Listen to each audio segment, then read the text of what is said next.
देहरादून में 22वीं उत्तराखंड राज्य जूनियर एवं सीनियर बैडमिंटन चैंपियनशिप का मुख्यमंत्री पुष्कर सिंह धामी ने किया शुभारंभ। उन्होंने खेल प्रतियोगिता में शामिल होने वाले सभी खिलाड़ियों को अपनी शुभकामनाएं भी दी। सीएम धामी ने कहा कि अगर हर वर्ष आयोजित होने वाली प्रतियोगिता से खेल प्रतिभाओं को निखरने और आगे बड़ी प्रतियोगिताओं में हिस्सा लेने का मौका मिलता है। आपको बता दें कि उत्तराखंड में खेल और खिलाड़ियों को बढ़ावा देने के लिए प्रदेश सरकार कई तरह से सकारात्मक पहल कर रही है। इसी कड़ी में राज्य और देश का नाम रोशन करने वाले खिलाड़ियों को सरकारी नौकरियों में आरक्षण की सुविधा भी मुहैया कराई गई है। आउट ऑफ टर्न नियुक्ति के भी प्रावधान किए गए हैं।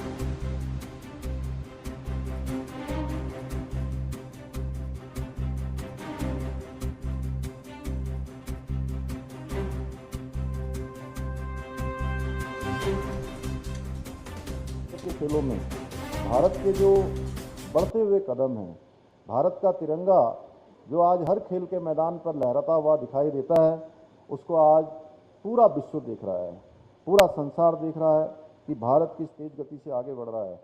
मुझे ये बताते हुए खुशी हो रही है कि इस साल आयोजित हो रहे पेरिस ओलंपिक में भारत का अब तक का सबसे बड़ा दल 117 खिलाड़ियों का प्रतिभाग कर रहा है और हमारी राज्य सरकार भी प्रदेश के खेलों को बढ़ावा देने के लिए हर स्तर पर कार्य कर रही है। चाहे वो प्रशिक्षण शिविरों का आयोजन हो रहा हो या निःशुल्क खेल उपकरण प्रदान किए जा रहे हों, आवासीय क्रीड़ा छात्रावास योजना के तहत खिलाड़ियों को मुफ्त शिक्षा, चिकित्सा, भोजन, यूनिफॉर्म, खेल किट और ट्रेनिंग दी जा रही है। ओलंपिक में स्वर्ण, रजत और कांस्य पदक विजेताओं को 2 करोड़, 1.5 करोड़ और 1 करोड़ रुपए की प्रोत्साहन राशि भी आज दी जा रही है। इसी तरह राष्ट्रीय खेलों में पदक विजेताओं को 6 लाख, 4 लाख, 3 लाख रुपए की प्रोत्साहन राशि दी जा रही है।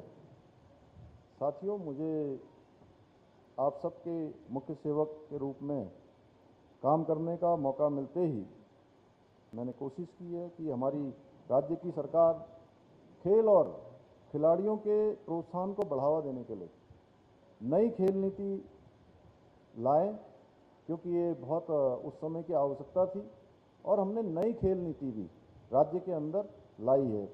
नई खेल नीति को भी प्रचलन में हम लाए हैं।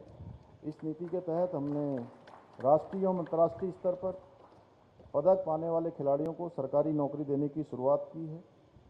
मुझे ये बताते हुए खुशी हो रही कि इस साल हमने मेडल लाने वाले प्रदेश के 31 खिलाड़ियों को सरकारी विभागों में नियुक्तियां दी हैं।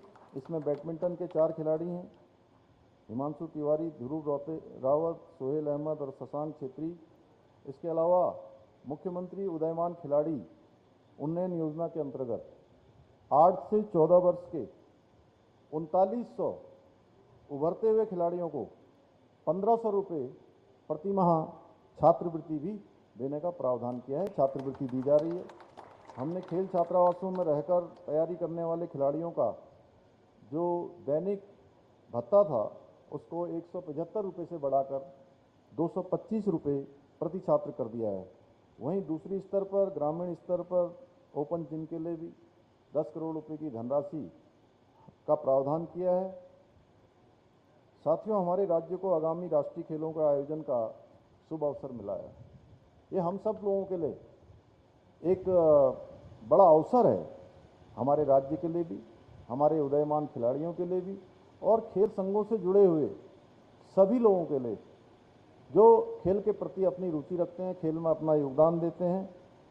निश्चित रूप से ये हमारे लिए अवसर जिसका सफल संचालन करने के लिए हम अपनी पूरी सामर्थ्य के साथ तैयारियों में जुटे हुए हैं। मुझे बताया गया है कि इस संबंध में बैडमिंटन संघ का भी भरपूर प्रयास जारी है और राज्य सरकार के सहयोग से संघ राष्ट्रीय व अंतर्राष्ट्रीय